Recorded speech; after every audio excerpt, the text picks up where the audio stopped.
Hello everyone, welcome to our channel. ఈరోజు కథ. అది ఒక అందమైన కుటుంబం. నాన్న విశ్వనాథ్, అమ్మ వసుంధర. వీళ్ళ అన్యోన్యమైనటువంటి దాంపత్యానికి గుర్తుగా వీళ్ళకి ఇద్దరు కూతుళ్ళు. పెద్దమ్మాయి పేరు మైత్రి.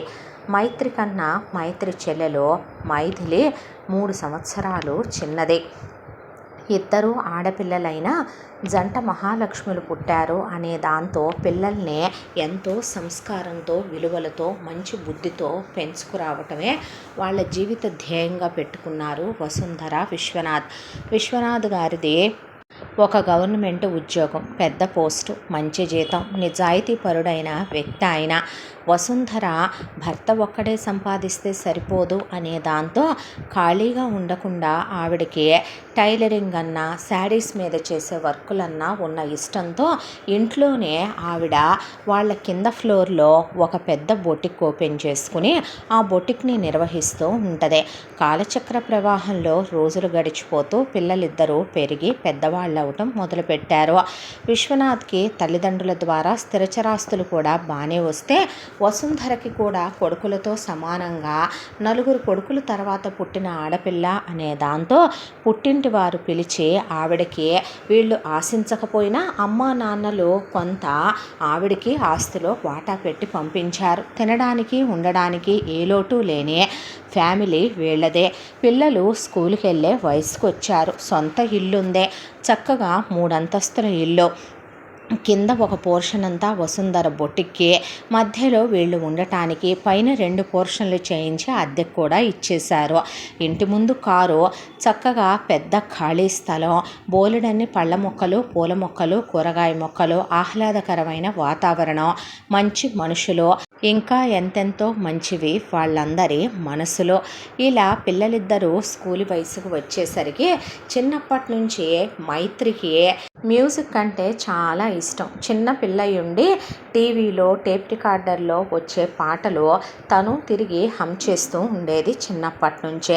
చిన్నమ్మాయి మెల్లో ఎప్పుడు చూసినా స్టెత్ వేసుకుని బొమ్మ స్టెత్తుతోనే ఆడుకుంటూ అందరికీ తను డాక్టర్ లాగా అందరినీ చెక్ చేసి దాని చిన్న మనసుకి ఇంట్లో ఉన్న ఫస్ట్ ఎయిడ్ డబ్బాలో నుంచి తీసి మందులు తెచ్చి ఇస్తూ ఉండేది. ఇలా పిల్లలిద్దరికీ ఏమిష్టం అనేది అమ్మా నాన్నలుగా వాళ్ళు చిన్నప్పుడే గ్రహించి పిల్లల కోసమే ఇంత తాపత్రయపడి తపన పడేది అనే దాంతో పిల్లల్ని వాళ్ళకిష్టమైన రంగాల్లోనే అభివృద్ధి చేయాలి అనుకున్నారు.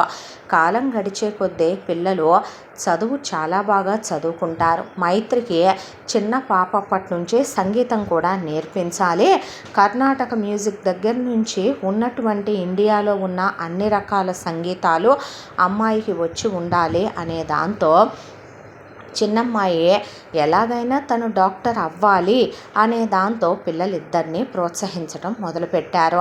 దాంతోనే కొత్త కొత్త విషయాలు, తెలియని ఎన్నో విషయాలు వాళ్ళని కూర్చోబెట్టి చెప్తూ ఎంతోమంది పెద్ద పెద్ద గాయకులు, అలాగే వాళ్ళ దగ్గర ఉండేటటువంటి స్పెషల్గా వాయించే మ్యూజికల్ ఇన్స్ట్రుమెంట్ల గురించి నేను తెలుసుకుంటాను అని పెద్దమ్మాయి సైన్స్ ఎక్స్పోలు, సైన్స్ ఎగ్జిబిషన్ల గురించి ఎంతోమంది డాక్టర్లుగా చాలా సాధించారు, వాళ్ళ గురించి తెలుసుకుంటానని చిన్నమ్మాయి అంటే అమ్మా నాన్నలుగా వీళ్ళ ప్రోత్సాహం ఎప్పుడూ వాళ్ళకు ఉండేదే. వాళ్ళనే వెన్నంటి ప్రోత్సహించి ముందుకు తీసుకెళ్లేవాళ్ళు. కాలచక్ర ప్రవాహంలో రోజులు గడిచిపోతూ ఆడపిల్లలిద్దరికీ కూడా వసుంధర కష్టార్జితం మీద పెళ్లికి సరిపోను నగలు చేయించి మరీ పక్కన పెట్టుకుందే. పట్టు చీరలని, వెండి సామానని ఒక తల్లిగా ఆవిడ ఆలోచిస్తే విశ్వనాథ్ ఆయనకి తాత ముత్తాతలు ఇచ్చిన దాంతోనే పిల్లలకి సరిపెడితే ఎలా? ఉన్న ఇల్లు, రేపొద్దున తన ఉద్యోగం నుంచి రిటైర్ అయితే వచ్చే డబ్బు, పెన్షను, తను తన భార్య బ్రతకటానికి సరిపోద్దే. పిల్లల్ని చదివించి ప్రయోజకుల్ని చేస్తే సరిపోదుగా, ఒట్టి చేతులతో ఎలా పంపుతామనే దాంతో పిల్లల కెరియర్ ప్లానింగ్ గురించి 4 రూపాయలు వెనకేయాలని ఆయన ఆలోచిస్తూ పిల్లలకి కాస్త బాగానే జాగ్రత్త చేశాడు వాళ్ళ పెళ్ళిళ్ళ కోసం ఆయన. ఇక పెద్దమ్మాయిదే డిగ్రీ అయిపోయి పీజీ అయిపోయిన తర్వాత నేను పిహెచ్డి కూడా చేస్తాను నాన్న అనేసరికి మ్యూజిక్లో పిహెచ్డి అమ్మ అంటే నాకు చెయ్యాలని ఉంది నాన్న అనేసిందే.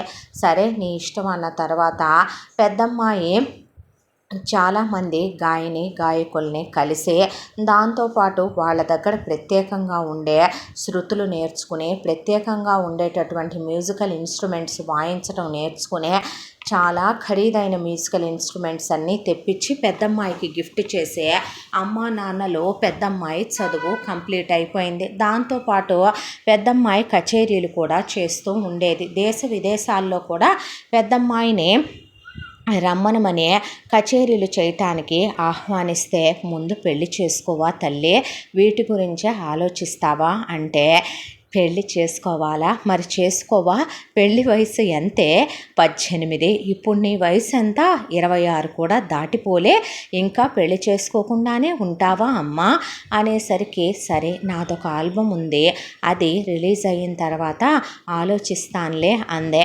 ఆ తర్వాత ఆ అమ్మాయి పాడినటువంటి ఒక పాటల ఆల్బమ్ రిలీజ్ అయ్యి ఆ అమ్మాయికి చాలా గొప్ప పేరు వచ్చింది.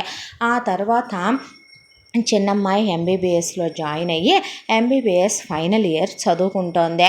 పిల్లలిద్దరూ హ్యాపీగా సంతోషంగా ఉండాలి అనే దాంతోనే పెద్ద కూతురు అన్నమాట ప్రకారమే ఆల్బమ్ అయ్యేంత వరకు పెళ్ళికి కదిలించలేదు కదమ్మా, ఇంకా పెళ్లి చేసుకోరాదు అన్న తర్వాత, ఎవరినైనా ఇష్టపడ్డావా తల్లి అని అడిగారు వసుంధర విశ్వనాథ్. లేదమ్మా, లేదు నాన్నగారు, మీకు చెప్పకుండా ఏ నిర్ణయం తీసుకునేలా మీరు మమ్మల్ని పెంచలేదు కదా, ఒకవేళ మేము నిజంగా ఎవరినైనా ఇష్టపడి ప్రేమించి ఉన్నా మీతో చెప్పుకునేంత ఫ్రీడమ్ ఇచ్చే కదమ్మా పెంచారు అని మైత్రి చెప్పగానే, సరేననే పెళ్ళిళ్ళ పేరయ్య గారిని పిలిచి, మా కూతుళ్ళిద్దరూ మా పంచప్రాణాలు, చిన్నప్పటి నుంచి మా కూతుళ్ళనే కాలు కింద పెట్టనివ్వకుండా పెంచుకున్నాం, సంస్కారంతో విలువలతో పెంచాం. మా పెద్దమ్మాయి సరస్వతి కటాక్షం వల్ల సంగీతంలో, సంగీత వాయిద్యాలు వాయించడంలో ఆ దేవి కటాక్షంతో మా తల్లి ఎంతో పేరు తెచ్చుకుంది.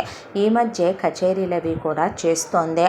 అమ్మాయికి గాయనిగా మంచి కెరియర్ కూడా ఉండి మ్యూజికల్ ఆల్బమ్ కూడా చాలా పెద్ద హిట్ అయింది, ఒక మంచి సంబంధం తీసుకురండి అని చెప్పారు వసుంధర విశ్వనాథ్. అలాగేనని చెప్పి వెళ్ళిన పెళ్ళిళ్ళ పేరయ్య గారు ఒక మంచి సంబంధంతో తిరిగి వచ్చాడు. అబ్బాయి పేరు నరేష్ అని, అబ్బాయికి ఒక అన్నయ్య వదిన అనే, అబ్బాయికి అమ్మ నాన్న ఉంటారని, వీళ్ళది కలిసుండే ఫ్యామిలీయేనని, అబ్బాయి చూడటానికి చాలా అందంగా ఉంటాడు, చాలా మంచివాడు, మీరు పర్సనల్ ఎంక్వైరీ కూడా చేసుకోండి, అబ్బాయి గవర్నమెంట్ ఉద్యోగం చేస్తున్నాడు, వాళ్ళ నాన్నది అన్నయ్యది కూడా గవర్నమెంట్ ఉద్యోగాలే, వాళ్ళ అమ్మ అలాగే వాళ్ళ వదిన గృహిణిగా ఉంటున్నారు, వాళ్ళ అక్కయ్యకి పెళ్ళైపోయింది, వాళ్ళ బావతో సహా కలిసి వెళ్ళి వాళ్ళ అక్కయ్య ఫారెన్లో ఎప్పుడో సెటిల్ అయిపోయింది, ఆమెకి పిల్లలు కూడాను అని పెళ్ళిళ్ళ పేరయ్య చెప్పుకొచ్చిన తర్వాత, వివరాలు ఇటు ఇవ్వండి అని తీసుకుని ముందు వాళ్ళిద్దరూ చూశారు. అబ్బాయి బాగున్నాడు, సరే బాగుంటే సరిపోదు కదా, వాళ్ళ కుటుంబం గురించి వివరాలు ఎంక్వైరీ తీయించారు వసుంధర విశ్వనాథ్. వాళ్ళమ్మ నాన్నలు చాలా మంచివాళ్ళని, అన్నయ్య వదిన చాలా మంచివాళ్ళని, ఇక వాళ్ళ అన్నయ్యకి ఒకళ్ళు బాబు ఉన్నారని, ఆ తర్వాత ఇంటి చుట్టుపక్కల వాళ్ళతో కూడా చాలా మంచిగా ఉండే ఫ్యామిలీ అని, ఆడపిల్లకి ఎప్పుడో పెళ్లి చేసి పంపించేశారు, వీళ్ళ కోసం ఎదురు చూసేంత స్థితిలో ఆ అమ్మాయి లేదు, ప్రేమించి పెళ్లి చేసుకొని వెళ్ళిపోయింది, డబ్బున్న కుటుంబంలోకి వెళ్ళింది, పిల్లలు కూడాను. వీళ్ళ వరకు చెప్పాలంటే మాత్రం ఇక నరేష్ వాళ్ళ అమ్మా నాన్నలు సాక్షాత్తు ఆ దైవ స్వరూపులనే, నరేష్ వాళ్ళనే అలాగే పెంచుకొచ్చారనే, బయటమ్మాయి అయిన నరేష్ వాళ్ళ వదిన చాలా మంచిదనే, మనసారా పలకరించుద్దని, కడుపులో తీసిపెట్టే కుటుంబం అనే, అసలు వెతికి చూసినా కూడా ఆవగింజంత నువ్వు గింజంత వంక కూడా వాళ్ళల్లో దొరకదని రిపోర్ట్ వచ్చింది వీళ్ళకి. సరే అనుకున్న తర్వాత వసుంధర ప్రైవేట్ డిటెక్టివ్ని పెట్టి కూడా ఒక్కసారి కనుక్కుందాం కదండి అన్నాక మళ్ళీ ఇన్వెస్టిగేషన్ చేయించిన, క్లీన్ అండ్ గ్రీన్ అని చెప్పి వాళ్ళ గురించి రిపోర్ట్ వచ్చాక పెళ్లి చూపులకి రమ్మని విశ్వనాథ్ కబురు పెట్టాడు. ఆ తర్వాత అబ్బాయి వాళ్ళ అమ్మ నాన్న అన్నయ్య వదిన పెళ్లి చూపులకి వచ్చారు.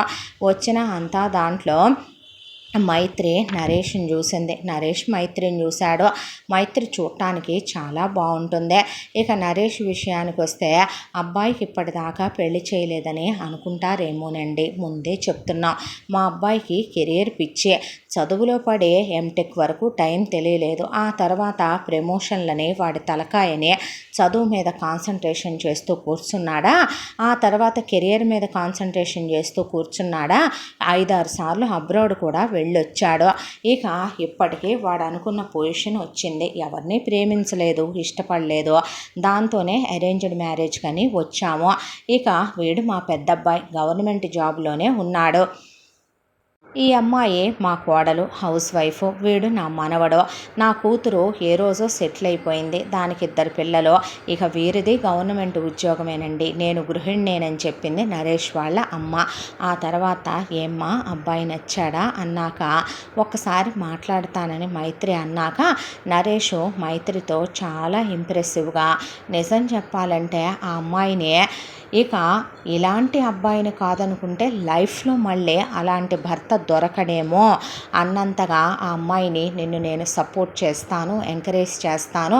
నువ్వు ఎక్కడికి వెళ్ళాలంటే అక్కడికి నీ వెంట నేను లీవ్ పెట్టుకొని వస్తాను. నువ్వు నీకు నచ్చినన్ని కచేరీలు ఇచ్చుకోవచ్చు. ఫినాన్షియల్గా కూడా నీకు నేను హెల్ప్ చేస్తాను. నువ్వు సంపాదించే సంపాదనలో ₹1 కూడా మా కుటుంబం కిందకు కానీ నాకు కానీ ఇవ్వాల్సిన అవసరం లేదు. నీకు ఆర్థిక స్వతంత్రత కూడా ఉంటుంది. మాది చాలా పెద్ద ఇల్లు. మా ఇంట్లో ఒక పెద్ద హాల్ నిండా నీకోసం మ్యూజికల్ ఇన్స్ట్రుమెంట్స్ అన్నీ పెట్టిస్తాను. నీకు నచ్చినట్టు ఇంట్లో కూడా సంగీతం క్లాసులు చెప్పుకోవాలంటే చెప్పుకో, మ్యూజికల్ ఇన్స్ట్రుమెంట్స్ ప్లే చేసుకోవాలంటే చేసుకో. నీకు ఇంకా ఏం కావాలన్నా, ఏ విధమైన హెల్ప్ కావాలన్నా ఇవ్వడానికి నేను, నాతో పాటు మా ఫ్యామిలీ అంతా రెడీగా ఉంటారు. నీకే విషయంలోనూ లోటు రానివ్వను. కాలు కింద పెట్టకుండా చూసుకుంటాను. దేవతలా నా గుండెల్లో పెట్టుకొని చూసుకుంటాను అన్న తర్వాత అంత ఇదిగా ఒక అబ్బాయి మాట్లాడితే ఏ అమ్మాయి కాదనుకుంటుంది. పైగా చూడటానికి చాలా అందంగా ఉన్నాడు, మంచి ఉద్యోగంలో ఉన్నాడు. దాంతో మైత్రి బయటకు వచ్చి అమ్మా నాన్నలతో నచ్చాడని చెప్పింది. అయితే వసుంధర, విశ్వనాథ్, నరేష్ వాళ్ళ అమ్మా నాన్నలతో, అక్కా బావలతో చూడమ్మా తోడికోడల్ని కదా అని చెప్పి ఆడపడుచు దూరాభారంలో ఉంటుందిలే, ఇంటికి పెద్ద కోడల్ని అని నా కూతురు మీద అధికారాలు చలాయించటాలు, నా కూతురు మనసు గాయపడేలా మాట్లాడటాలు, లేదా ఆమె కించపరిచేలా ఆమెని మీరు దూషించటాలు లాంటివి చెయ్యొద్దు. అలాగే మీకు చెప్తున్నానండి, కోడలు కూతురు లాంటిదే. బావగారంటే సొంత అన్నయ్యతో సమానం. మీలో మా అమ్మాయి తల్లిదండ్రుల్నే, వాళ్ళ తర్వాత మీ ఇద్దరిలోనే అక్కవి నువ్వు తోడుకోవాలంటే సొంత అక్కలాగా ఉండి నీ భర్తను ఒక తోబుట్టువులా మా అమ్మాయి చూసుకుంటుంది. మీరు అలాగే ఉండాలి. కోడల్ని కొట్టడం, తిట్టడం, ఆరళ్ళు పెట్టడం, కనపడకుండా మాటలు అనటం, కెరియర్ని తొక్కేయాలనుకోవటం, అమ్మాయి ఫ్యూచర్ని డిసైడ్ చేసేసి మాట్లాడటం ఇలాంటివి చెయ్యొద్దండి. మీకు ఏదైనా ఇబ్బందులు ఉండేటట్టయితే ఫస్టే చెప్పండి. మా 2 కూతుళ్ళు, మా 2 కళ్ళు. మా బిడ్డలు పుట్టిన దగ్గర నుంచి పిల్లల కోసమే బ్రతుకుతున్న తల్లి తండ్రి మేము.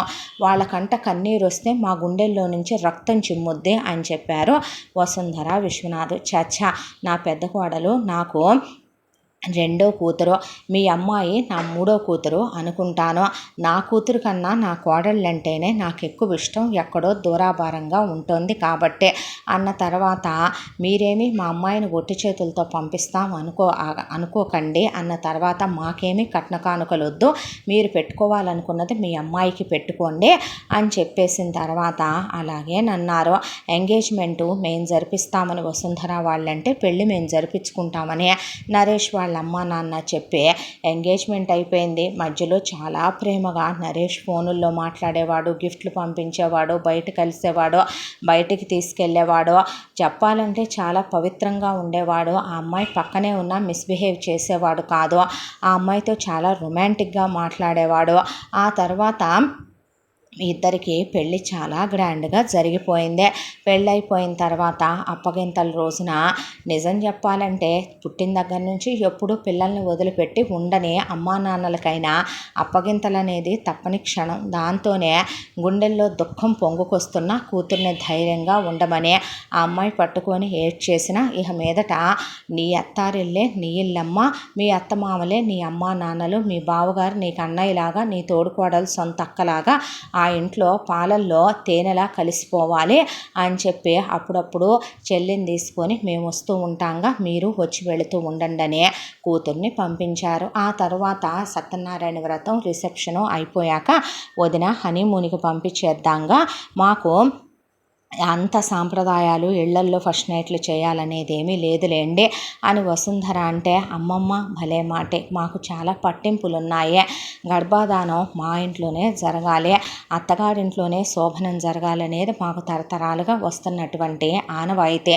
ఏం మాయ్ అని పెద్ద కోడల్ని అడిగితే, అవునండి నాది కూడా అత్తయ్య గారింట్లోనే జరిగింది, అత్తయ్య చాలా బాగా చూసుకుంటారు అన్న తర్వాత, ఇప్పుడు చూసుకోవటం సంగతి కాదులే కానీ నిజమైతే గనక మాకు మా ఇంట్లోనే చెయ్యాలండి ఫస్ట్ నైట్లో, ఆ తర్వాతే మిగతావి ఏవైనా కూడాను అని చెప్పిన తర్వాత, సరే మరి అలాగైతే మీరే జరిపించుకోండి అని చెప్పి మేము వెళ్ళొస్తామమ్మా అని కూతురికి వీడ్కోలు చెప్పి వసుంధర విశ్వనాథ్ మైథిలిని తీసుకొని వెళ్ళిపోయారు.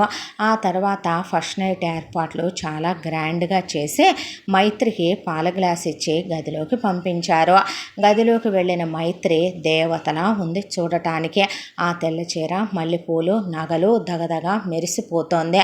ఆ తర్వాత నరేషు మైత్రిని దగ్గరికి తీసుకుని తలుపు దగ్గరికేసి చేయి పట్టుకొని తీసుకొచ్చి మంచం మీద కూర్చోబెట్టి ఆమెనే ముద్దు పెట్టుకొని దగ్గరికి తీసుకుంటే సిగ్గుపడుతుంటే, పాల గ్లాస్ తెచ్చి పక్కనే పెట్టేస్తే ఎట్లాగా, ముడిపాల కన్నా ముందు పాలు తాగాలంటగా, అది శాస్త్రం అంటగా, నువ్వు తాగి నాకు ఇవ్వు, ఎందులోనైనా లేడీస్ ఫస్ట్ అనే, పర్లేదు మీరే తాగండి అంటే, అదేమీ లేదు ఫస్ట్ నువ్వే తాగరా, అన్నిట్లో నువ్వే ముందుండాలి అనుకుంటాను నేను అని చెప్పాడు నరేష్. మైత్రి పాలు తాగిందే. పాలు తాగిన కాసేపటికి మైత్రికి మైకం రావటం మొదలైంది. కళ్ళు మెల్లమెల్లగా మత్తుకి జోగిపోతున్నాయి. ఆ తర్వాత అలా ఎప్పుడు కళ్ళు మూతలు పడిపోయాయో తెలియదు. తెల్లారి కళ్ళు తెరిచి చూసేటప్పటికి ఒంటి మీద నూలు పోగు లేదు. ఇక పువ్వులన్నీ చెదిరిపోయి ఉన్నాయి. భర్త ఒంటి మీద కూడా బట్టలు లేవు. భర్త గుండెల మీద తనుంది. ఇద్దరి మీద బెడ్షీట్ ఉంది. భర్తని రాత్రి మన ఇద్దరం క్లోజ్ అయ్యామా అని అడిగితే, రాత్రి అంత నన్ను ఉక్కిరి బిక్కిరి చేసేసి అంత కంగారు పెట్టి అదేం క్వశ్చను అని అడిగాడు. అడిగిన తర్వాత, నువ్వెంత అందంగా ఉన్నావో తెలుసా, అసలు నాతో ఎంత బాగా నువ్వు స్పెండ్ చేసావో తెలుసా అనేపాటికి, నిజమా, నాకేంటి ఏమీ గుర్తులేదు, తలంతా బరువుగా ఉందేంటి, కళ్ళేంటి మైకం కమ్మేస్తున్నాయి, ఇది ఇంకా బాగుంది, ఫస్ట్ నైట్ అన్న తర్వాత నీకు నాకు కూడా ఫస్ట్ ఎక్స్పీరియన్స్, నాకు అలాగే ఉంది మరి అన్న తర్వాత, కానీ నాకేం గుర్తులేదేంటి, అంత మైమరిచిపోయావు మరి, గుర్తులేదని నన్ను అడిగితే అని లేచి ఫ్రెష్ అవ్వడానికి వెళ్ళు అన్నాడు నరేష్. వెళ్ళిన తర్వాత నరేష్ వాళ్ళమ్మ లోపలికి వచ్చి కొడుకుని పక్కకు జరగమని బెడ్షీట్ చెక్ చేసుకుంటే, బెడ్షీట్ మీద బ్లడ్ మార్క్స్ ఉన్నాయా లేవా అని చూసుకుని కన్యే అనుకొని అప్పుడు బయటికి వెళ్ళింది. వెళ్ళిన తర్వాత ఇక ఆ తర్వాత ప్రతిరోజు రాత్రి అలాగే మైత్రి పాలు తాగటం, మైత్రికి మైకం రావటం, ఆ తర్వాత తెల్లారి లేచేపాటికి ఒంటి మీద నూలు పోగు లేకుండా భర్త దగ్గరికి తీసుకుని భర్త మీద పడి పడుకొని ఉండటం. ఏమైంది నాకు అసలు, ఎందుకు నాకు గుర్తు రావట్లేదు, ఏం జరిగిందో చెప్పుకుంటే చండాలంగా ఉంటుంది. ఒక అమ్మాయికి భర్తతో కలయిక తర్వాత అంత మత్తు వచ్చేస్తుందా, అంత అలిసిపోయేంత కలుస్తున్నానా, సరే ఒకవేళ అలిసిపోయేంత కలుస్తారు అనుకుందాం ఆడపిల్లలు, కానీ ఏం జరిగిందో వాళ్ళకి తెలియదా, తెలియకుండా ఉంటుందా, నాకేం గుర్తు రావట్లేదేంటి నిద్రపోయిన తర్వాత, ఈ విషయం అత్తయ్యని అడిగితే చచ్చా సంస్కారం లేదనుకుంటారేమో, పోనీ తోడుకోడలతో మాట్లాడితే ఏమో ఎలా వస్తుందో ఏంటో, అమ్మకి చెప్తే పద్ధతి కాదు కదో ఇలాంటి విషయాలు తల్లితో మాట్లాడటం, చెల్లిని అడుగుతాను అది డాక్టర్ చదువుతుందిగా అనుకోని, పెళ్ళి కాని పిల్లగా ఎలా అడుగుతానో అనుకొని మళ్ళీ తనలో తనే సర్ది చెప్పేసుకుంది మైత్రే. ప్రతిరోజు మైత్రి గదిలోకి వెళ్ళగానే భర్త ముందు బెడ్రూమ్లో ఉన్న టీవీ ఆన్ చేస్తాడు. సరదాగా కబుర్లు చెప్తూ అలా ఆమెని గుండెల మీద పడుకోబెట్టుకుంటాడు. ఈలోగా అత్తగారు వస్తారు. వచ్చి ఇంట్లో వాళ్ళంతా పాలు తాగేశారు, మామయ్య గారు, నేను, బావ, మీ తోడుకోళ్ళు అందరూ, మీరు మాత్రమే పాలు తాగలేదు, తాగండి అమ్మ తాగుదామా అని ఇద్దరికి పాల గ్లాసులు అక్కడికి పెట్టి తల నిమిరి ఆవిడ చేత్తోనే మైత్రికి పాలు తాగిచ్చి వెళ్ళొద్ది. ఆ తర్వాత ఏం జరుగుద్దో తెలియదు కానీ తెల్లారేపాటికి మైత్రి అపస్మారక స్థితిలోకి వెళ్ళిపోయి తిరిగి మళ్ళీ స్పృహలోకి వచ్చిన వ్యక్తిలాగా ఒంటి మీద బట్టలుండవు. చూస్తే పక్కన భర్త ఉంటాడు. శారీరకంగా భర్తతో కలిసినట్టు తన శరీరం సెన్స్ అవుతుంది. దానికి ఆడవాళ్ళకి తెలియటానికి చాలా కారణాలుంటాయి. దానికి తోడు విపరీతమైనటువంటి ఒళ్ళు నొప్పులు. ఏంటో ఒక మగాడు ఒక ఆడదాంతో కలిస్తే ఎంత బాధాకరంగా ఇంత హింసాత్మకంగా ఉంటుందా?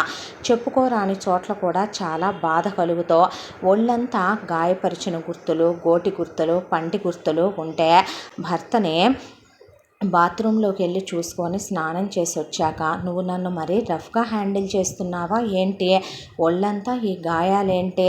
ఇది ఇంకా బాగుంది. అవన్నీ స్వీట్ బైట్స్ అనుకోవాలి కానీ స్వీట్ మెమరీస్ అనుకోవాలి కానీ నువ్వు నన్ను అలా అడగొచ్చా?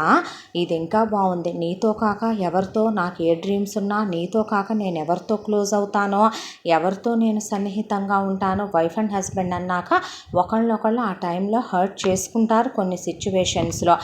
వాటన్నిటినీ మనం మెమరీస్ అనుకోవాలి కానీ ఏంట్రా ఈ మాటలు, నువ్వు ఇలా మాట్లాడితే నేను బాధపడతాను, నీకు మరీ ఆ ధ్యాస అంతెక్కువేంటి? అసలు ఎన్నిసార్లు కలుస్తున్నావు నాతో? ఎన్నిసార్లు అంటే లెక్కేసుకొని కలుస్తావా ఏంటి అన్న తర్వాత చీ అని మైత్రి పెయిన్ కిల్లర్స్ మింగటం మొదలుపెట్టి తన చెల్లెలికి కాల్ చేసి భర్తతో కలిస్తే బాడీ పెయిన్స్ వస్తాయా? మీ డాక్టర్స్ తెలుస్తుందిగా చెప్పవే అని అడిగితే కొంతమంది అమ్మాయిలకి ఉంటుందక్క, నువ్వు వర్జిన్వి కదా కాబట్టి కొంచెం పెయిన్ఫుల్గానే ఉంటుంది. మేబీ ఒక 1 మంత్ అలా అనిపించొచ్చేమో, ఆ తర్వాత ఫ్రీగానే ఉంటారు.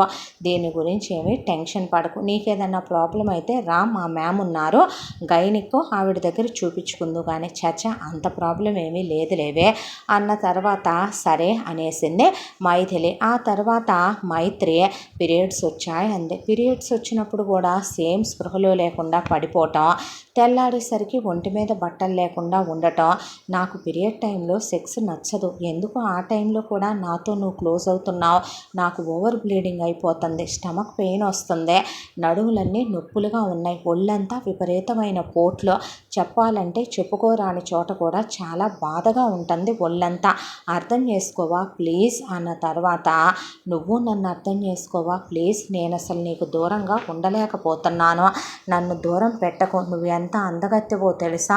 నీతో గడుపుతుంటే ఒక్కసారి చాలా అనిపించట్లేదు. పీరియడ్స్లో వద్దని నన్ను దూరం పెడితే ఎలా? వైఫ్ అండ్ హస్బెండ్ మధ్య అలాంటివి కూడా ఉంటాయా ఏంటి? బ్లీడ్ అవుతుందంటే నువ్వు కొంచెం కేర్ఫుల్గా ఉండు, ఎక్కువ శానిటరీ నాప్కిన్స్ యూస్ చెయ్యి, నువ్వు హెల్తీగా ఫుడ్ తిను. నాకు విపరీతమైనటువంటి ఆకలిస్తోంది, ఏంటో ఇదివరకు లేదు. రాత్రంతా నేను అంత నీరసం అయిపోతున్నానా అంటే తినటానికి ఏమైనా కరువా కక్కుర్తా మన ఇంట్లో ఏమైనా లేదా తినమని ఎంతెంత భర్త తినిపించడం, అత్త తినిపించడం, తోడుకోడలు తినిపించడం. తోడుకోడలు రోజు ఈ చీర కట్టుకో, ఇలా రెడీ అవ్వు, అలా రెడీ అవ్వు, చీర బొడ్డు కింద కట్టుకో, ఎందుకు జడ బిగిచ్చి వేసుకో, అలాగే పెద్ద నెక్కున్న బ్లౌజులు నీకోసం నేనే స్టిచ్ చేయించి తెప్పించా, ఇవి వేసుకో, స్లీవ్లెస్ వేసుకోవచ్చుగా. చచ్చా నేను అలాంటివి వేసుకోని లేక ఇవి రవికలు, మీ ఆయనకి బటన్స్ తీసే ఇబ్బంది కూడా ఉండదు ఇవి వేసుకుంటే.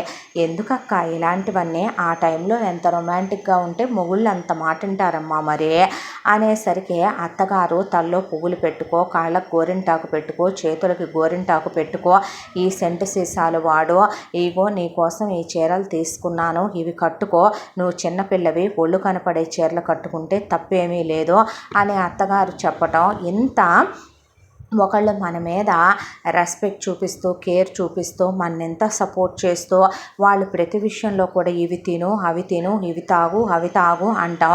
భర్త కబుర్లు చెప్పటం, బయటికి తీసుకెళ్ళటం, సినిమాలకు తీసుకెళ్ళటం, షాపింగ్కి తీసుకెళ్ళటం, అవి ఇవి కొనిపెట్టడం, మామగారు పలకరించటం, బావగారు పలకరించటం, ఇలా ఆ అమ్మాయి ప్రపంచాన్నే మర్చిపోయి పగలల్లా హ్యాపీగా ఉంటుంది. కానీ రాత్రి అయ్యేసరికి మళ్ళీ ఏం జరుగుతుందో తెలియకుండా ఇలాగే 6 నెలల కాపురం గడిచిపోయింది. ఈ 6 నెలల్లో నెలకోసారి చొప్పున పుట్టింటికి కూడా వెళ్ళొచ్చారు. వాళ్ళమ్మ సంస్కారం ఉన్న మనిషి. అల్లుడు గారు నువ్వు బాగుంటున్నారుగా అమ్మ అనేసి వదిలేసింది ఆవిడ. అంతా బాగానే ఉందిగా తల్లి అన్నాడు నాన్న. అంతకన్నా తల్లిదండ్రులకు ఆడపిల్లలు ఏం చెప్పుకుంటారో అంతా బాగానే ఉంది అన్న తర్వాత అక్క టెన్షన్ పడుతుందమ్మా, ఫస్ట్ నైట్ అయ్యా కొంచెం బాడీ పెయిన్స్గా ఉన్నాయని అంటే చెప్పకపోయావా అమ్మ అబ్బాయితో? నిర్భయంగా భార్య అయినా సరే భర్తకి ఎలా ఉంటే తనకి బాధ లేకుండా ఉంటుందో చెప్పుకోవాలమ్మా. అమ్మకి జ్వరంగా ఉందని తలనొప్పిగా ఉందని చెప్పట్లా, నాన్నకి నాకు అవి కావాలి ఇవి కావాలి కొనిపెట్టమని అడగట్లా. మరి నీకు అమ్మైనా నాన్నైనా అన్నీ నీ భర్త అయినప్పుడు అతను నీతో ఎలా మెసులుకోవాలనేది నువ్వే చెప్పాలి. అబ్బాయికి కాస్త ధ్యాస ఎక్కువ అనుకుంటాను. ఇద్దరు చెప్పుకొని మీకు తగినట్లుగా మీరు సుఖపడండి అని చెప్పేసి ఆవిడ లిమిట్స్ క్రాస్ చేయకూడదని అక్కడితో ఆవిడ ఏం చేసేసిందే. ఆ తర్వాత విశ్వనాథ్ గారికి ఈ మాట చెప్తే అల్లుడు వెళ్ళేటప్పుడు కాస్త చూసుకో బాబు, అమ్మాయిని సుకుమారంగా పెంచామన్నాడు తప్ప అంతకన్నా లేకీగా మరీ అసహ్యంగా మాట్లాడకూడదు కాబట్టి ఆయన కూడా అంతకు మించేం చెప్పాల. ఇలా 6 నెలల కాపురంలో 3 నెలల గర్భవతి అయింది మైత్రి. కళ్ళు తిరిగి పడిపోయింది. హాస్పిటల్కి తీసుకెళ్తే కన్ఫామ్ షీఈస్ ప్రెగ్నెంట్ అని చెప్పారు. చెప్పిన తర్వాత చాలా హ్యాపీగా ఫీల్ అయ్యా. అవి తిను ఇవి తిను అనే కాలు కింద పెట్టనివ్వకుండా మైత్రి బాగా లావ్ అయిపోయింది. 5 దినాలు ఈ దినాలు అవి తాగాలి ఈ తాగాలి, కుంకుమ పువ్వు పాలల్లో వేసుకొని తాగమ్మా, అలాగే ఈ ఫ్రూట్స్ తిను ఈ జ్యూసులు తాగనే ఇంటెళ్ళపాది ఆ అమ్మాయికి అవి ఇవి తినిపించడం మొదలుపెట్టారు. 5వ నెలలో పుట్టింటి వాళ్ళు వచ్చి సీమంతం చేసి మేము తీసుకెళ్తామంటే పర్లేదు నేను చూసుకుంటానని నరేష్ వాళ్ళ అమ్మన్న లేదండి, తొలిచూలు కదా, మా ఇంట్లో జరగాలి కదా, మాకు ముచ్చట ఉంటుంది కదా, మా తొలి బిడ్డ కదా అని చెప్పి వాళ్ళు మైత్రిని పుట్టింటికి తీసుకెళ్ళిపోయారు. మైత్రికి 6వ నెల వచ్చేసింది. వచ్చిన తర్వాత ఒక రోజున మైత్రి వాళ్ళ అమ్మ నాన్న మైత్రి వాళ్ళ చెల్లిని తీసుకొని వాళ్ళ క్లోజ్ రిలేటివ్స్ ఫంక్షన్కి వెళుతూ కాస్త లాంగ్ జర్నీ అనే దాంతో మైత్రి అంత దూరం జర్నీ చేయకూడదని పనమ్మాయిని మైత్రి దగ్గరే ఉంచి అమ్మాయిని జాగ్రత్తగా చూసుకొని వసుంధర విశ్వనాథ్ మైథిలి వెళ్ళారు. వెళ్ళిన తర్వాత మైత్రి పనమ్మాయితో కాసేపు కబుర్లు చెప్పాక అమ్మాయి గారు కాళ్ళొత్తమంటారా అంటే పర్లేదులే నేనుంటాను నువ్వు వెళ్ళు అన్నాక అమ్మో అమ్మగారు తిడతారమ్మా, నాకు బాగానే ఉంది అమ్మ అలాగే టెన్షన్ పడుతుంది నువ్వు వెళ్ళు అన్నాక పనమ్మాయి సరేనని వెళ్ళిపోయింది. ఆ తర్వాత మైత్రికి 7, 8 అవుతుండగా టైము ఏంటో పొట్టలో పోట్లు రావటం మొదలైనాయి. ఏంటి ఇంత కడుపు నొప్పిగా ఉంది అని లేచి కాసిన వాము నీళ్లు పెట్టుకొని తాగిందే. ఇంకా నొప్పులు పెరిగిపోతున్నాయి. ఆ తర్వాత కాసిన పటికి బెల్లం నీళ్లు తాగిన తమాయించుకోలేక అక్కడికి కడుపు నొప్పి మాత్ర వేసుకుంది. ఆగట్లా, ఇంకా పెరిగిపోతున్నాయి నొప్పులు. దాంతో తనే ఒక క్యాబ్ బుక్ చేసుకొని అమ్మా నాన్నలకి ఫోన్ చేసి నాకేంటో కడుపు నొప్పిగా ఉంది హాస్పిటల్కి వెళుతున్నానని చెప్తే వాళ్ళు కంగారు పడి వెంటనే బయలుదేరిపోయారు. ఈలోగా మైత్రి హాస్పిటల్కి వెళితే డాక్టర్ గారు మైత్రిని చెక్ చేసి చూసి ఆవిడ ట్రీట్మెంట్ చేస్తూ ఉండగానే మైత్రికి ఆ బాట్ అయిపోయింది. అయిపోయిన తర్వాత ఆవిడ మైత్రిని అమ్మ నిన్న ఒక విషయం అడగను నేను అంటే ఏంటి మ్యామ్ అంటే చిన్నప్పటి నుంచి మీ అమ్మగారు రెగ్యులర్ చెకప్కి వస్తారు, ఆ తర్వాత నువ్వు మీ చెల్లెలు కూడా నా కళ్ళ ముందే పెరిగిన పిల్లలు, ఇప్పుడు మీ చెల్లి కూడా డాక్టర్ చదువుతుంది, నీ లైఫ్ నీ కెరియర్ అన్నీ బాగానే ఉన్నాయిగా మైత్రి, ఎందుకు నువ్వు అంత ఎక్కువ మోతాదులో నిద్ర మాత్రలు వేసుకుంటున్నావు అంటే నేనా నిద్ర మాత్రలా అంది మైత్రి. నువ్వు ఎక్కువగా వేసుకుంటున్నావు, నీ బ్లడ్ శాంపిల్స్ కూడా నేను పంపించి చెక్ చేస్తే ఎక్కువగా మత్తు మాత్రలు కలిసి ఉన్నాయి, అవి వెరీ డేంజరస్ డ్రగ్ టైప్ మింగుతున్నావు, అది మంచిది కాదమ్మా, నువ్వు అవి వేసుకోవటం వల్లే బేబీ మీద ఇంపాక్ట్ చూపించి బేబీ అబార్ట్ అయ్యి చనిపోయింది, లేదంటే కనుక అసలు ఇలా అయ్యుండేదే కాదు, అంతగా నువ్వు నిద్ర మాత్రలు వేసుకోవటం మంచిది కాదు మైత్రి, అది నీకు ప్రాణానికే ప్రమాదం, కార్డియాక్ అరెస్ట్ అవుతుంది, ఒక్కొక్కసారి పెరాలసిస్ రావచ్చు, బ్రెయిన్ అటాక్స్ కూడా వస్తాయి, అర్థమవుతుందా చెప్పేది, పిచ్చి పనులు మానేసే అన్నాక డాక్టర్ ఈ మధ్య నాకు రెగ్యులర్గా నిద్ర పట్టట్లేదు అమ్మ వాళ్ళ ఇంటికి వచ్చిన దగ్గర నుంచి అంది మైత్రి.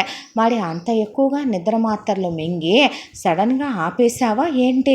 సడన్గా నువ్వు నిద్ర మాత్రలు వేసుకుంటూ ఆపుతూ ఉంటే అంత విపరీతమైన మత్తుకు అలవాటైపోయిన బ్రెయిన్ బాడీ మళ్ళీ వెంటనే నార్మల్ స్టేజ్కి వచ్చి నిద్రపోవాలంటే నిద్ర పట్టదు. నీకేదైనా ఎగ్జైట్మెంట్ యాంగ్జైటీ ఉంటే నీకు మ్యూజిక్ వచ్చు కదా, మ్యూజిక్ హమ్ చేసుకోవచ్చు, మ్యూజిక్ వాయిద్యాలు వాయించుకోవచ్చు. నీ హస్బెండ్తో ఏదైనా పీస్ఫుల్గా ఉండే నేచర్ విజిట్కి వెళ్ళిపోనే నీకు బెటర్గా ఉంటుంది. అంతేకాని ఇలా వేసుకోకూడదమ్మా, ఇలా వేసుకుంటే చాలా డేంజర్ మైత్రి అని చెప్పింది ఆవిడ. డాక్టర్ రిపోర్ట్స్ అన్న తర్వాత ఇదిగోమ్మా అన్నాక ఈ ఫైల్ మీ దగ్గరే ఉంచండి డాక్టర్ అంటే, అలాగే అమ్మా నాన్నకి చెప్పొద్దు, సరేలే ఇది నా దగ్గరే ఉంచుతాను అనేసి ఆవిడే తీసుకుంది ఆ ఫైలు. ఆ తర్వాత మైత్రి వాళ్ళ అమ్మా నాన్న వచ్చి ఇలా అబార్ట్ అయిందని తెలిసే వాళ్ళు చాలా బాధపడే మైత్రి వాళ్ళ అత్తింటి వాళ్ళకి కబురు పెడితే నరేష్ వచ్చి ఎక్కిళ్ళు పెట్టి ఏడ్చేశాడు. ఏంటిది చిన్నపిల్లాళ్ళలాగా అంది మైత్రి.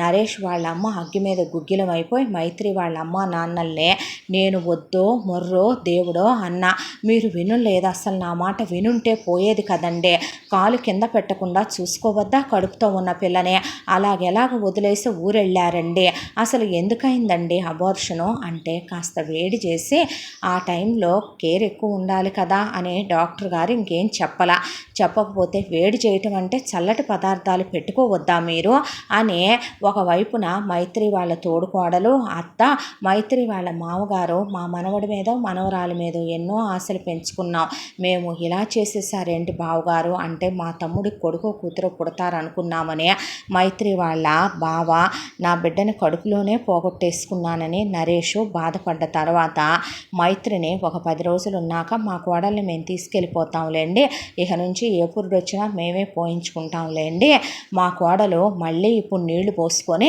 పిల్లల్ని కనాలి అని చెప్పిన తర్వాత అసలు నేను వెంటనే వద్దన్నాను అత్తయ్య, ఆ రోజే మీ అబ్బాయి పిల్లలంటే ఇష్టమని నన్ను ఇబ్బంది పెట్టారు, భలే దానివేనమ్మా, పిల్లల్ని కనకపోతే ఎలాగా అంటే నా కెరియరు, నీ కెరియర్కి నీ పిల్లలు ఎప్పుడూ అడ్డురారు, మీ తోడుకోళ్ళ హౌస్ వైఫే కదా, దానికి ఒక కొడుకు పుట్టాడు, ఇప్పుడు నువ్వు ఒకళ్ళని కన్నావు అనుకో మళ్ళీ అది ఇంకొకళ్ళని ప్లాన్ చేసుకుంటే నువ్వు ఇంకొకళ్ళని కందు కానీ మాక వయసు అయిపోతుంది, కాస్త ఒంట్లో శక్తి ఉన్నప్పుడే మీరు పిల్లల్ని కనిస్తే మేము పెంచి ఇవ్వగలుగుతాము, తర్వాత అంటే మేము మాత్రం పెంచలేం కదమ్మా, నువ్వు కాదు అనకు దయచేసి, అలా అనుకుని అదే మనసుతో ఉన్నావో ఏమో కడుపులో బిడ్డ కడుపులోనే కరిగిపోయింది అనే కన్నీళ్లు పెట్టుకుంది నరేష్ వాళ్ళ అమ్మ. దాంతో పెద్దవాళ్ళ మాట కాదనకూడదని మైత్రి ఏమీ మాట్లాడలేదు. కానీ మళ్ళీ తనకి ఇదివరకట్లాగానే బాధ, పెయిన్, బ్లీడింగ్ అవ్వటం, కడుపు నొప్పిగా ఉండటం, ఒళ్ళంతా విపరీతమైన బాడీ పెయిన్స్గా ఉండటం, ఒళ్ళంతా గాయాలు, ఏంటో ఆమెకి అర్థం కావట్లేదు తన సమస్య. రాత్రి ఏం జరుగుతుందో తనకి తెలియదు. తెల్లారేసరికి భర్త ఇద్దరం కలిసామంటాడు, హ్యాపీగా పార్టిసిపేట్ చేసావు నువ్వు నాతో ఇంటిమేషన్లో అంటాడు, తలంతా పగిలిపోయే మొద్దుబారిపోవటం మొదలైంది. అంతా దాంట్లో డాక్టరు నువ్వు స్లీపింగ్ పిల్స్ ఎందుకు హెవీగా తీసుకుంటున్నావు అన్న మాటలు గుర్తొచ్చి ఒక్కటే కూర్చొని ఆలోచించుకోవడం మొదలుపెట్టింది. మనసు బాగాలేదని గుడికి వెళ్ళొస్తాను అత్తయ్య అని చెప్పి గుడికి వెళ్ళింది.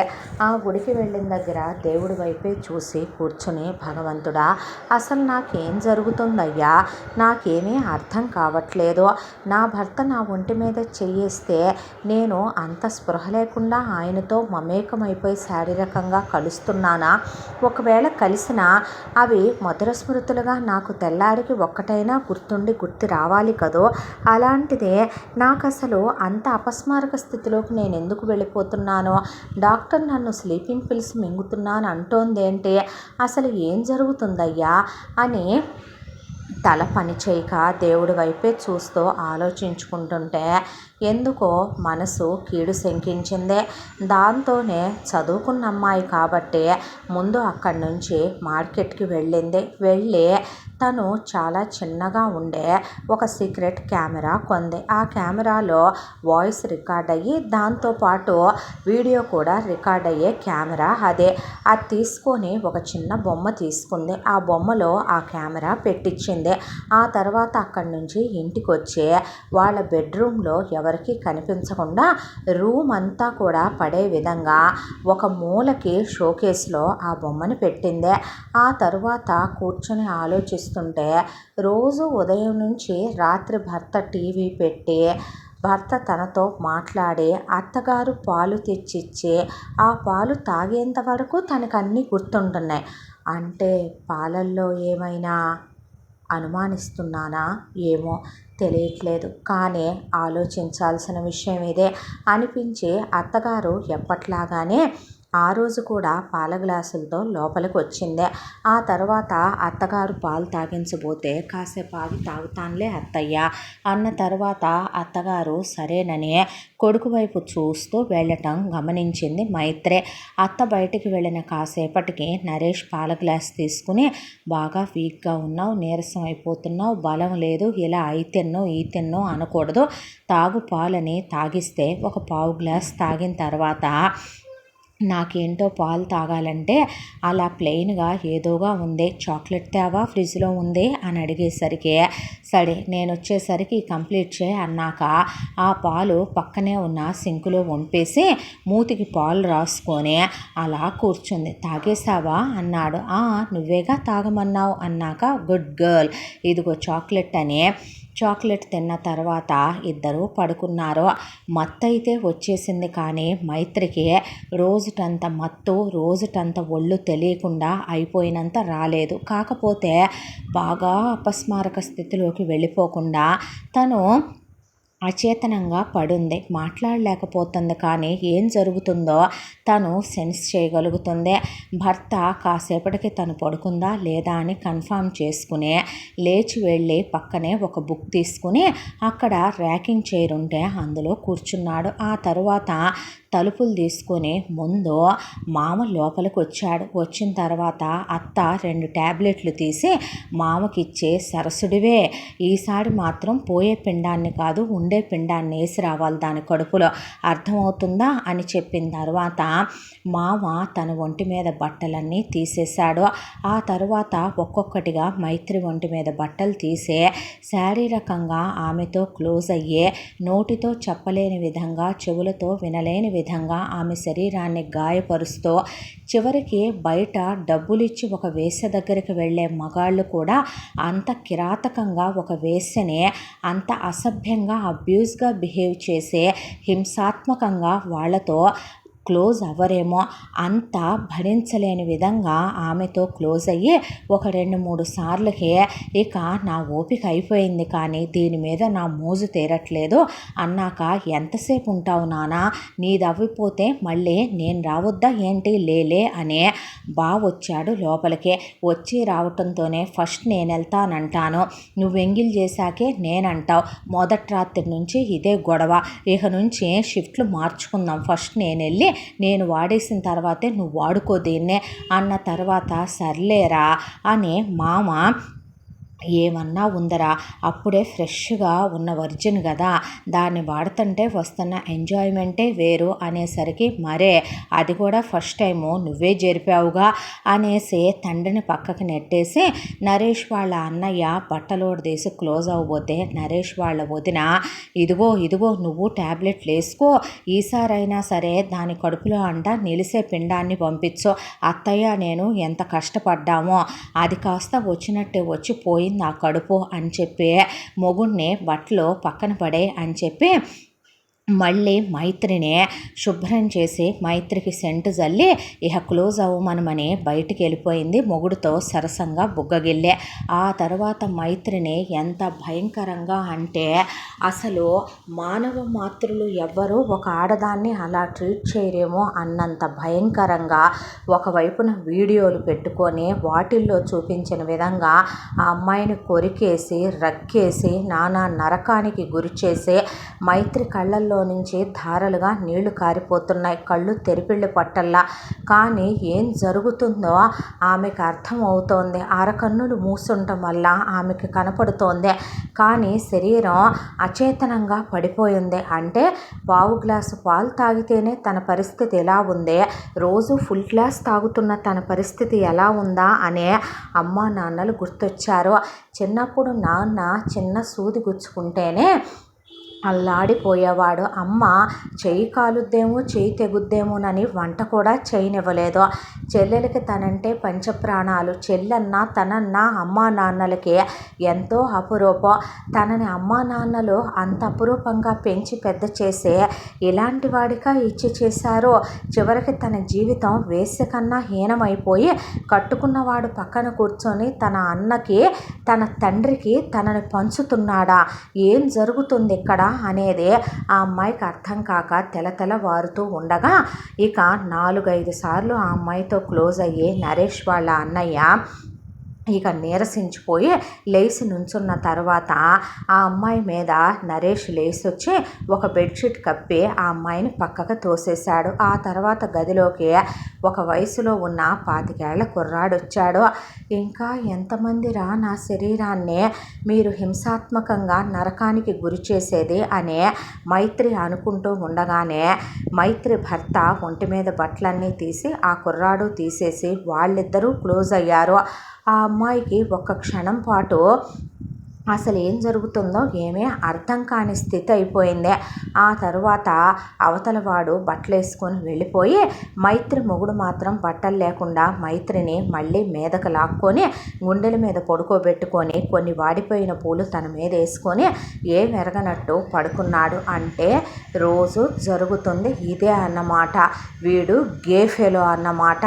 ఆ విషయాన్ని వీళ్ళు దాచిపెట్టి అతి నీచంగా దిగజారిపోయి వీళ్ళు తనని తండ్రి లాంటి మామ, అన్నలాంటి బావ కలిసి అనుభవిస్తూ తనని గర్భవతిని చేసి వాళ్ళ వంశాన్ని నిలబెట్టుకోవటానికి చివరికి తను ఒక వేశ్యల కులతల షిఫ్ట్ల వైజ్గా వాడుకుంటూ ప్రెగ్నెంట్ని చేసి ఆ తర్వాత వీడిని మగాడిగా ప్రపంచానికి పరిచయం చెయ్యాలి, వీడు నపుంసకుడని తెలియకుండా దాచాలని ఈ ఇంట్లో ఉన్న ఆడవాళ్లతో సహా అందరికీ తెలిసే వీళ్ళంతా కలిసి ఇలా చేస్తున్నారన్నమాట అనే విషయం మైత్రికి అర్థమైపోయింది. ఆ తర్వాత నెక్స్ట్ డే ఆ అమ్మాయి నిద్ర లేచింది. తొందరపడకూడదు, ఆవేశపడకూడదు, కోప్పడకూడదు, తను అన్నీ తెలుసుకున్నట్టు వీళ్ళ ముందు బయటపడకూడదు. ఏమాత్రం అనుమానం వచ్చినా తన ప్రాణం తీయటానికి, తన్ను మట్టు పెట్టడానికి, తన్ని భూమి మీద లేనివ్వకుండా చేయడానికైనా వీళ్ళు సిద్ధంగా ఉంటారు.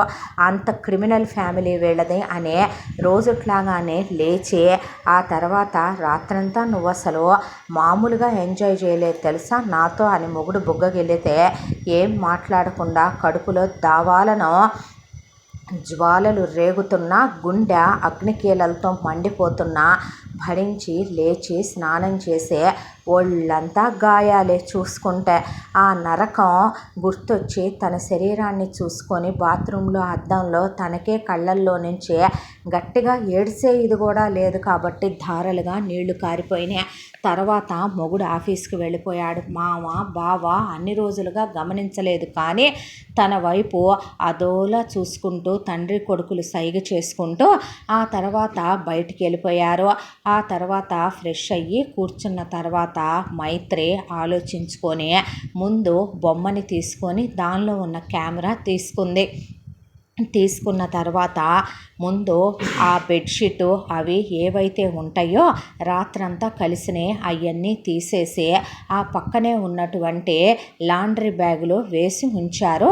మొగుడు అత్త కలిసి అవన్నీ కలెక్ట్ చేసుకొని తన బ్యాగ్లో పెట్టేసుకుంది. ఆ తర్వాత అత్తయ్య మా పుట్టింటికి వెళ్ళొస్తాను అంటే ఎందుకమ్మా అంటే అమ్మకి ఏదో ఒంట్లో బాగాలేదంట, కాస్త నీరసంగా ఉందంట, చూసొస్తానంటే మేమిద్దరం కూడా వస్తాం మైత్రి అని తోడుకోళ్ళు అన్న తర్వాత పర్లేదులే అక్క, అది కాదమ్మా అని అత్తగారంటే ఇట్స్ ఓకే అత్తయ్య నేను వచ్చేస్తాను సాయంత్రానికల్లా అన్న తర్వాత సరే వాడిని రమ్మనేనా అక్కడికి, ఇట్స్ ఓకే అత్తయ్య నేను క్యాబ్లోనే వెళుతున్నానని గుండె భగ భగ భగ భగ మండిపోతున్నా అక్కడి నుంచి మాట్లాడకుండా బయలుదేరి క్యాబ్ బుక్ చేసుకొని ఇంటికి వచ్చింది.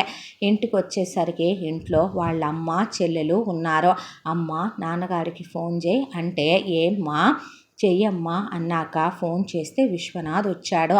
చెల్లి వెళ్ళి తలుపులేసిన అమ్మ అంటే తలుపులేసి వచ్చిన తర్వాత కెమెరా టీవీకి కనెక్ట్ చేసి ఆ అమ్మాయి పక్కన కూర్చుంది. ఆ జరిగేవి మొత్తం చూసిన వాళ్ళ అమ్మ నాన్న చెల్లెలు స్థాణువులైపోయి ఒక్క క్షణం పాటు వాళ్ళకేమీ అర్థం కాక బిగుసుకుపోయి కూర్చున్నారు. వాళ్ళలాగా నాన్న కన్న తండ్రి వైపోయావు, నీ ముందు సిగ్గే ఉందిలే కానీ అని టాప్ తీసేసి పెట్టికోటు మీద చూసావా నాన్న, నీ కూతురు వెలయాల్లాగా వేసలాగా ఒక కులతని పతితని చేసేసి వాళ్ళు ఎలా వాడేశారో ఈ గాయాలు చూడు నాన్న అనేపాటికి ఆయనకి కూతుర్ని ఎవరన్నా పొరపాటున ఒక మాట తప్పుగా అంటేనే తట్టుకోలేని తండ్రి ఆయన. కోపంతో గుండె మండిపోయి కళ్ళు ఎర్రగా అయిపోయినాయి ఆయనే.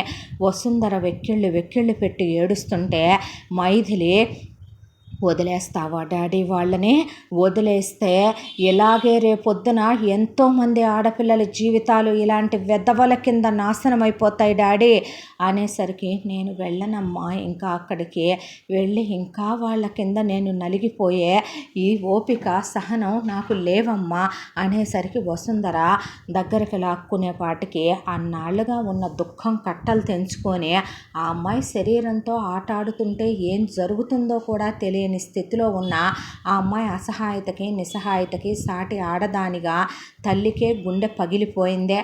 ఆ తరువాత చెల్లెలికి, అమ్మ ఇవి నేను వస్తూ తీసుకొచ్చాను దుప్పట్లు, ఇందులో వాళ్ళు శారీరకంగా కలిసినప్పుడు వాళ్ళ సెమెన్ దీని మీద పడిందే, ఇటివ్వక్క అని చెప్పి ఆ అమ్మాయి తీసుకెళ్ళి అవి కలెక్ట్ చేయించి టెస్టులు చేయమనమని ఇచ్చొచ్చిందే. ఆ తర్వాత కేసు ఫైల్ చేశారు. కేసు ఫైల్ చేసి జరిగిందంతా కోర్టులో పెట్టారు తీసుకెళ్ళి. ఫస్ట్ అసలు మేమేం చేయలేదని బొంకారు. తర్వాత మైత్రే తిరుగుబోద్దని, వెలయాలని, వేసి అని, రోజుకో మగాడిని పిలిపించుకుంటుందని తన కొడుకు మీద నిందలేస్తున్నారని తిరగబడ్డారు నరేష్ వాళ్ళ అమ్మా నాన్న. మైత్రి కోర్టు వారికి తను తీసుకొచ్చిన వీడియో ప్రూఫ్, మైథిలి అక్క తీసుకొచ్చిన దుప్పట్లలోంచి కలెక్ట్ చేసిన సెమెన్ ప్రూఫ్లు ఇచ్చేపాటికి లేడీ జడ్జి అవన్నీ చూసి ఆవిడ చెలించిపోయింది. ఆ తర్వాత వెంటనే మెడికల్ టెస్టులు చేయించితే నరేష్కి అతను ఆడవాళ్లతో క్లోజ్ అవటానికి పనికొచ్చే మగతనం అతనిలో లేదని, అసలు అతను పుట్టుకతోనే గే అని డాక్టర్లు చెప్పేశారు. దాంతో జడ్జికి ఏం తీర్పిచ్చి ఏం సమాధానం చెప్పి ఆ అమ్మాయికి ఏం కాంపన్సేషన్ ఇప్పించాలి, సారీ చెప్పిస్తే సారీతో సరిపోద్దా ఇదే అనేది ఆవిడకే అర్థం కాక, ఒక స్త్రీగా ఆవిడకి ఆడపిల్లలు ఉన్నారు, గుండె బద్దలైపోయి వీళ్ళ ఫ్యామిలీ మొత్తానికి ఉద్యోగాలు ఊడగొట్టించి ఒక్కొక్కళ్ళకి 14 సంవత్సరాల జైలు శిక్ష వేయించి ఆ అమ్మాయి కట్న కానుకలన్నీ వెనక్కిప్పించి ఎలిమని ఇప్పించి ఆ తర్వాత ఆ అమ్మాయికి క్షమాపణలు కూడా చెప్పించగలిగింది జడ్జి గారు.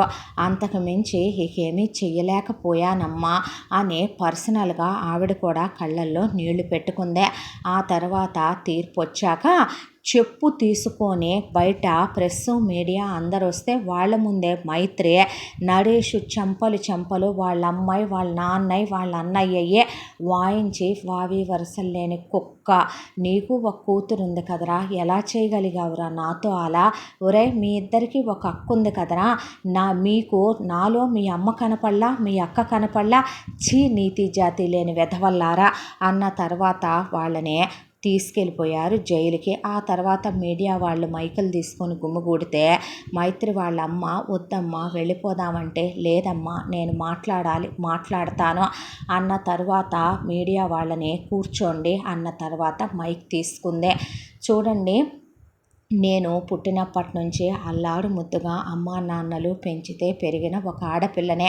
నా జీవితంలో నాకు నా చదువు, నా మ్యూజిక్ తప్ప మరొక ప్రపంచం తెలియదు. అమ్మా నాన్న చూసి చేసిన సంబంధం ఇదే.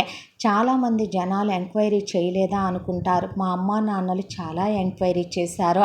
4 గోడల మధ్య ఒకడి శరీరంలో ఉన్న లోపాన్ని వాళ్ళెలా గ్రహించగలరో, ఆ తర్వాత వాడిని నాకు ఇచ్చి పెళ్లి చేస్తే జరిగిన కథ మీ అందరికీ తెలిసిందే, మీ అందరూ విన్నదే. కాకపోతే నేను ఇదంతా ఎందుకు చెప్తున్నానంటే, నాలాగే చాలామంది ఆడవాళ్ళు నేను ఈరోజు బయటకు వచ్చి ఇలా జరిగిందని మీ అందరితో పాలు పంచుకొని చెప్తున్నాను. కానీ ఎంతోమంది ఆడవాళ్ళు ఇలా 4 గోడల మధ్య ఎవరికీ చెప్పుకోలేక, మొగుళ్ళకి మగతనం లేక వాళ్ళు నపుంసకులయ్యే, ఒకే గోత్రీకులతో పిల్లల్ని కనమని, ఒకే వంశం వాళ్ళతో పిల్లల్ని కనమని, లేదా బావలతో కనమని, మామలతో కనమని వాళ్ళని నానా నరకాలు పెట్టి 4 గోడల మధ్య బందీల్ని చేసే, నాకంటే మా అమ్మ నాన్న చెల్లి సపోర్ట్ ఉన్నారు. అలా లేని ఆడపిల్లలు ఈ రోజుల్లో కూడా చాలామంది ఉన్నారు. కొంతమంది కన్నవాళ్ళకి చెప్పుకోలేక, జరిగిన అన్యాయాన్ని తట్టుకోలేక సూసైడ్ చేసుకొని చనిపోతున్నారు. ఆడపిల్లలు ధైర్యంగా ఉండాలి. ఆడపిల్లల్ని లక్ష్మీదేవితో పోలుస్తారు. అష్టలక్ష్ముల్లో ధైర్యలక్ష్మి కూడా ఉంది కదా. మన శరీరాన్ని మన ఇష్టం లేకుండా మన తల్లి తండ్రి భర్తే తాకకూడదు. ఎవడు పడితే వాడొచ్చి ఎంగిలి చేసి వెళ్ళటానికి మనమేమి ఎంగిలి విస్తరాకులం కాదు. ఎవడు పడితే వాడు మన జీవితాలతో ఆడేసుకోవటానికి మనకంటూ మన జీవితం మీద హక్కు ఉంటుంది, అర్హత ఉంటుంది.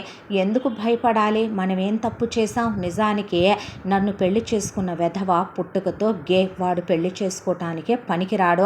ఒకవేళ వాడిలాంటి వాళ్ళు సమాజంలో బ్రతకాలి అనుకుంటే వాడిలో ఉన్న లోపాన్ని చెప్పి వాడిని ఇష్టపూర్వకంగా ఇష్టపడి చేసుకునే అమ్మాయిలు కొందరు ఉంటారు. అలాంటి వాళ్ళని పెళ్లి చేసుకోవాలి. మెడికల్ ప్రొసీజర్లో ఎన్నో ఉన్నాయి. ఇష్టపడి కనాలి అనుకుంటే పిల్లల్ని అలా వాడు కనాలి. అలా కాకుండా ఒక ఆడదాన్ని తీసుకెళ్ళి వేసేలాగా ఇంటిల్లపాది వాడేయటం ఎంత అనాగరికమో మీరు ఆలోచించండి. మీరు అనుకోవచ్చు, అయ్యయ్యో పాపం అని కొందరు. ఇలా అసలు ఎవరిళ్లలోనూ జరగదు. ఏ అత్త ఇలా చెయ్యదు, ఏ తోడుకోడలు ఇలా చెయ్యదు, ఏ మామ ఏ బావ ఇలా ఉండరు అని పతివ్రతలందరూ వచ్చేస్తారు నిజం మాట్లాడటానికి. ఎందుకో తెలుసా? వాళ్ళ కూతుళ్ళకి వాళ్ళ కోడళ్ళకి ఒకప్పుడు కూతుళ్ళుగా కోడళ్ళగా అత్తలుగా వాళ్ళకి ఇలాంటి ఎదురు అవ్వని జీవితం దేవుడు వరంగా వాళ్ళకి ఇచ్చుండాలి. లేదా వాళ్ళు ఇలాంటి వాళ్ళే అయి ఉండాలి. ఈ రెండే అయితే మాత్రమే వాళ్ళు ఒక ఆడపిల్లని నిందించి దూషించి మాట్లాడగలుగుతారు. ఎంత జరుగుతుంటే తెలియలేదా? ఎంత జరుగుతుంటే ముందే ఎందుకు చెప్పలేదు? ఎంత జరిగితే అమ్మకు కూడా చెప్పుకోరా? ఎంత అనుమానం వస్తే ఇప్పుడే బయటపడిందా? ఇలా చాలా మాట్లాడతారు. నిజానికి నమ్ముతాం. పెళ్ళంటేనే నమ్మకంతో కూడుకున్నది కాబట్టి, 100 ఏళ్ల బంధం కాబట్టి, అనుమానిస్తే ఒక్కొక్కసారి నిజంగా మనలో ఏదన్నా ప్రాబ్లం ఉంటే ఆ రిలేషన్షిప్ బ్రేక్ అవుద్దేమో. నిజంగా మంచి వాళ్ళైన అత్తామామలైతే వాళ్ళు హర్ట్ అవుతారేమో మనం తప్పుగా మాట్లాడితే అని. అంతకు మించి పతనమైపోయిన నా జీవితం ఏదో వీళ్ళందరూ వచ్చి బాగు చేస్తారని కాదు. నాలాగా ఎంతోమంది ఆడవాళ్ళు బాధలు అనుభవిస్తున్నారు. మీరు భరించి బ్రతకాల్సిన అవసరం లేదు. నాకు తెలిసి చాలామంది అమ్మాయిల్ని పిల్లలు పుట్టకుండా కొంతమంది మొగుళ్ళు తీసుకెళ్ళి డాక్టర్ల దగ్గర భార్యలకు ఆ విషయం తెలియనివ్వకుండా మెడికల్ ప్రొసీజర్లోనే వాళ్ళు ప్రెగ్నెన్సీలు తెప్పిస్తున్న వాళ్ళు ఉన్నారు.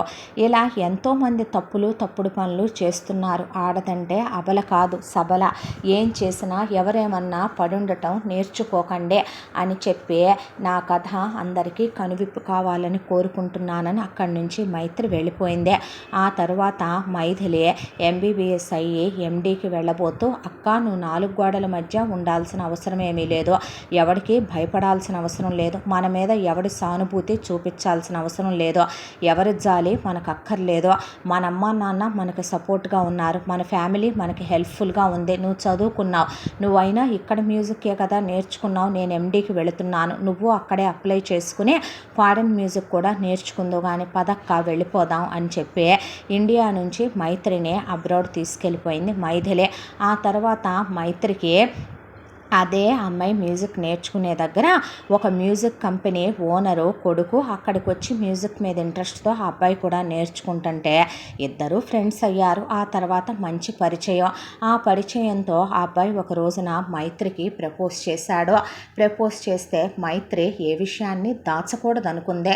ఈ 2 సంవత్సరాలుగా ఆ అబ్బాయి స్నేహంలో అతని పేరు అవినాష్, చాలా మంచివాడు, వాళ్ళ అమ్మా నాన్నలు కూడా చాలా మంచివాళ్ళని చెప్పాడు. దాంతో ఉన్నది ఉన్నట్టుగా మొత్తం చెప్పుకొస్తే మైత్రే వాట్ అన్నాడు ఆ అబ్బాయి. ఇంకా ఇంత అనాగరికంగా ఈ జనరేషన్లో కూడా అమ్మాయిల మీద ఇలా చేసే వాళ్ళు ఉన్నారంటే వాళ్ళని ప్రిజన్లో వేసి మేపకూడదు, ముక్కలుగా నరికేయాలి అన్న తర్వాత శీలం అనేది శరీరానికి సంబంధించింది కాదు మైత్రి, మనసుకు సంబంధించింది. చాలామంది పవిత్రంగా ఉంటూనే మనసులో నీచమైన ఆలోచనలతో ఉండే ఆడ మగ ఉన్నారు ఈ భూమి మీద. ప్రపంచం రకరకాల మనుషుల కలయిక. అలా అనుకుంటే నీ మనసుతో నువ్వు ఏ తప్పు చేశావనే, నా కలలో కూడా జరిగిపోయిన నీ గతం గురించి నేనెత్తను. నాకు అలాంటి అలవాటు లేదో, మా అమ్మా నాన్నలకు కూడా లేదో. కావాలంటే మా అమ్మా నాన్నలతో మాట్లాడని వాళ్ళ అమ్మా నాన్నల్ని పిలిపిస్తే జరిగిన దానికి వాళ్ళ గుండె రగిలిపోయి, చూడమ్మా మాకు అవినాష్ ఒక్కడే కొడుకు, మాకు ఆడపిల్లలు లేరమ్మా, కానీ ఒక్కటి చెప్పమంటావా, నీలాంటి ఆడపిల్లల జీవితాలు ఇలా అయినప్పుడే అనిపిస్తూ ఉంటుంది ఇంకా ఇలాంటి కిరాతకులు భూమి మీద ఉన్నారా అనే. జరిగిపోయిందే గతమని కాదు, అసలు నీ జీవితంలో ఏమీ జరగలేదనుకునే నీ క్యాలెండర్లో పేజీలు చించేయమ్మా ఆ గతంలోవే. మా అబ్బాయిని పెళ్లి చేసుకో, సంతోషంగా ఉండండి తల్లి ఇద్దరు, నిన్ను నిజంగానే నేను అమ్మలా చూసుకుంటాను, ఆయన నిజంగా కన్న తండ్రిలానే చూసుకుంటారు తల్లి అని చెప్పాక మైథిలికి కూడా కళ్యాణ్ అని అక్కడ ఒక డాక్టర్తో పరిచయం అయిందే. ఇద్దరు ఇండియా వాళ్ళే కావటంతో ఇండియాకు వచ్చి వాళ్ళ అమ్మా నాన్నలకి జరిగిన విషయం చెప్పిన తర్వాత వాళ్ళు ఈసారి ఎంతో ఇష్టపడి ఒప్పుకొని మైత్రికి అవినాష్తో, మైథిలికి కళ్యాణ్తో పెళ్లి జరిగిపోయి కాపురాలు పెట్టుకొని సంతోషంగా ఆ తర్వాత మైత్రికి ఇద్దరు పిల్లలు, మైథిలికి ఇద్దరు పిల్లలు పుట్టారు. మైత్రి తన భర్తతో మ్యూజిక్లో బిజీగా ఉంటే మైథిలి తన భర్తతో డాక్టర్గా బిజీ అయిపోయింది. వసుంధర విశ్వనాథ్ మనసు ప్రశాంతపడిందే. ఈ కథ ద్వారా మనం తెలుసుకోవాల్సిన నీతి ఒకటే, మన ఇంట్లో జరగలేదు కదా అంటే నిజంగానే అది దేవుడు మనకిచ్చిన వరం అనుకోవాలి. అలా అని ప్రపంచంలో ఎక్కడా ఏవి జరగవని మనం ఇలాంటి వాళ్ళు ఉంటారా అన్నట్టు జడ్జ్ చేసి మాట్లాడటం సంస్కారవంతుల లక్షణం కాదు. భార్యల్ని కుక్కర్లో పెట్టి ఉడకపెట్టేస్తున్నారండి, భార్యల్ని చంపేస్తున్నారు. అబ్బాయిల్ని ప్రేమించామని చెప్పి తినే ఫుడ్లో స్లో పాయిజన్లు కలిపి అమ్మాయిలు చంపేస్తున్నారు. అత్తలు ఒకప్పుడు కోడళ్ళని కిరోసిన్లు పోసి తగలబెట్టిన భరత భూమి మనదే. ఇవన్నీ ఒకప్పుడు పేపర్లో చదువుకున్న వాళ్ళమే, సినిమాల్లో చూసిన వాళ్ళమే, ఇప్పటికీ న్యూసుల్లో చూస్తున్న వాళ్ళమే.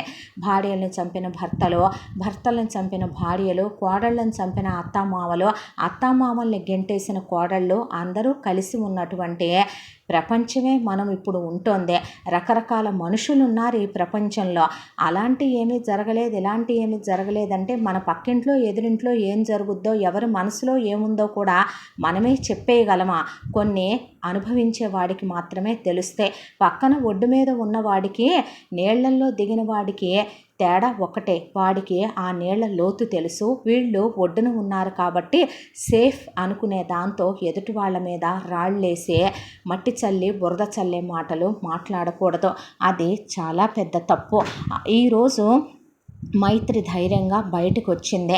మైత్రి కథ వల్ల మనం తెలుసుకోవాల్సిన నిజం ఒకటే, చిన్నప్పటి నుంచి అమ్మా నాన్నలు గారాబంగా పెంచుతారు ఆడపిల్లల్నే. ఆ తర్వాత వాళ్ళకి మంచి కెరియరు, మంచి అబ్బాయినని నమ్మి ఒకడిలో ఉండే శారీరక లోపాన్ని వాళ్ళు తెలుసుకోలేరు కాబట్టి ఇచ్చి పెళ్లి జరిపిస్తారు. ఆ తరువాత అనుకోకుండా ఆడపిల్లల జీవితాల్లో కొన్ని సంఘటనలు జరిగిపోతూ ఉంటాయి. అలా జరిగినప్పుడు ఆడపిల్లలు సూసైడ్ చేసుకోవటమో, లేదంటే వాళ్ళ జీవితాన్ని ముగిచ్చేయటమో, అమ్మా నాన్నలకి చెప్పటమో, ఆ తర్వాత బయట ప్రపంచంలోకి రాలేక అమ్మా నాన్నలు సర్దుకుపోమ్మని చెప్పటము సమస్యకు పరిష్కారం కాదు. ధైర్యంగా తెగించింది కాబట్టే బయటకు వచ్చిందే. మైత్రి తన భర్త లాంటి వాళ్ళకి, అత్తమామల లాంటి వాళ్ళకి శిక్ష పడేలా చేసిందే.